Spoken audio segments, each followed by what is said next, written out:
కొన్ని రకాల సమస్యలు ఉంటాయి. ఆర్థిక సమస్యలు కావచ్చు, తల్లిదండ్రులను బాగా చూసుకోవాలని ఉంటుంది, పాపం వాళ్ళ దగ్గర ఉన్న డబ్బుతోటి చూడలేకపోతూ ఉంటారు. సో ఇల్లు కొనుక్కోవాలనిపిస్తుంది కానీ కొనుక్కోలేకపోతూ ఉంటారు. సో వాళ్ళకి నచ్చినటువంటి లైఫ్ను జీవించాలని ఉంటుంది కానీ జీవించలేకపోతుంది. ఇవన్నీ ఏంటి మనిషి లోపల ఉన్న సమస్యలు. సో ఈ పర్సన్ కూడా ఉంటాయో ఉండవా? జీవితం అన్న ప్రతి ఒక్కరికి ఏదో రకమైన సమస్యలు ఉంటూనే ఉంటాయి. ఇప్పుడు మీరు అనుకున్న లైఫ్ను లీడ్ చేయాలంటే మీరు ఏం చేయాలి? ఈ సమస్యల్ని క్లియర్ చేసుకోవాలి, అవునా కదా? ఈ సమస్యలు క్లియర్ అయితే మీ యొక్క డ్రీమ్స్ మీరు ఫుల్ఫిల్ చేసుకున్నారు. సో దీని కొరకు మీరు ఏం చేస్తున్నారంటే, ఇప్పుడు బయట వెస్టీజ్ అనేటువంటి కంపెనీ మీ లైఫ్లోకి రాలే ఇప్పటి వరకు. మీరు బయట ఏదో ఒక జాబ్ చేస్తున్నారు, ఇది మీరు చేసేటువంటి జాబ్. లేదా బయట మీరు ఏదో బిజినెస్ చేస్తున్నారు, ఇది మీరు చేసేటువంటి బిజినెస్. లేదా లైఫ్లో మీరు ఏదైతే పని చేస్తున్నారో ఆ పని చేస్తూ ఉన్నారు. ఎందుకు చేస్తూ ఉన్నారు? ఈ కష్టాలను అధిగమించడం కొరకు చేస్తూ ఉన్నారు, అవునా కదా? మీరు కన్న కళల్ని నెరవేర్చుకోవడం కొరకు చేస్తూ ఉన్నారు. మీరు చేస్తూ ఉన్నారు కానీ మారుతుందా సార్? ఏం మారట్లేదు. అందుకనే మీరు ఏం చేస్తారు? ఇంకెక్కువ కష్టపడడం స్టార్ట్ చేస్తారు. ఇంకెక్కువ చూడండి, ఎక్కువ కష్టపడుతున్నావా లేదా? ఏం మారుతుంది? ఏమైనా మారుతుందా? ఏం మారట్లేదు. సో మీరు చేసేటువంటి పని మారకపోతే మీ ఫలితం మారుతుందా?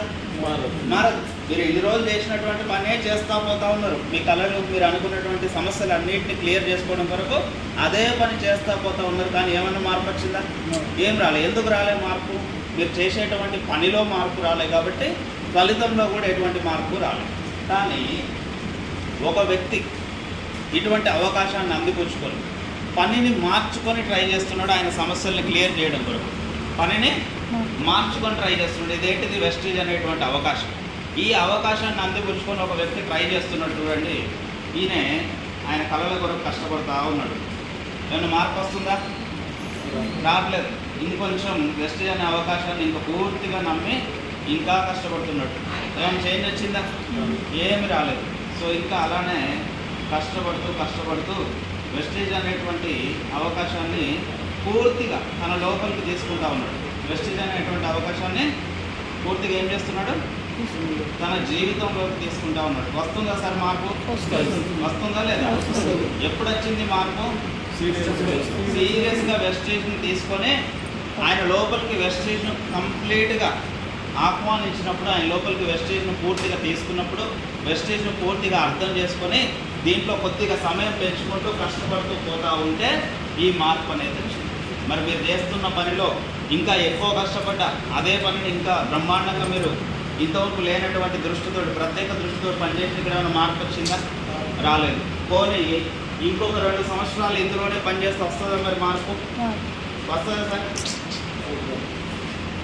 వచ్చింది ఏమన్నా? రాలేదు. వస్తుందా? రాలేదు సార్. మీరు పొద్దాగా పోసినా రాలేదు. సో మరి ఇక్కడ మార్పు రాకపోతే మీ జీవితంలో వస్తుందా మార్పు? రాదు. అందువల్లనే ఎవరైతే మీ లైఫ్లోకి వెస్టీజ్ అనే అవకాశాన్ని అందిపుచ్చుకుంటారో ఇందులో అయితే ఎటువంటి మార్పు అయితే వచ్చిందో, ఇందులో ఉన్న కష్టాలకు పోయినాయా లేవా? సో అటువంటి కష్టాలు మీ జీవితంలో పోవాలంటే మీరు కూడా ఏం చేయాలి? వెస్టీజ్ని పూర్తి విశ్వసించి మీరు దీన్ని పూర్తిగా మీ జీవితంలోకి ఆహ్వానించాలి. ఆహ్వానిస్తే ఏమవుతుందో చూద్దాం. ఇన్ని రోజులు ఈయన కష్టపడ్డాడు, ఇందులో పోయిందా సార్? ఏమన్నా పోలేదు. ఇప్పుడు మారుతుందా లేదా జీవితం? సో వెస్టీజ్ లైఫ్లోకి వస్తే ఏమవుతుంది? మార్పు మొదలవుతుంది. ఎప్పుడు మొదలవుతుంది? మీరు సగం కొసకు ఆ మూలకు ఈ మూలకు కూర్చొని కొద్దిగా నీమ్ సోపు ఒకటి రుద్దుకొని, ఈ సోపు రుద్దుతే నేను నల్లగైనా సరే అంతవరకు మహేష్ గౌలికి ఉంటుంది అని మాట్లాడి వెళ్ళిపోయారు. మార్పు వస్తుందా?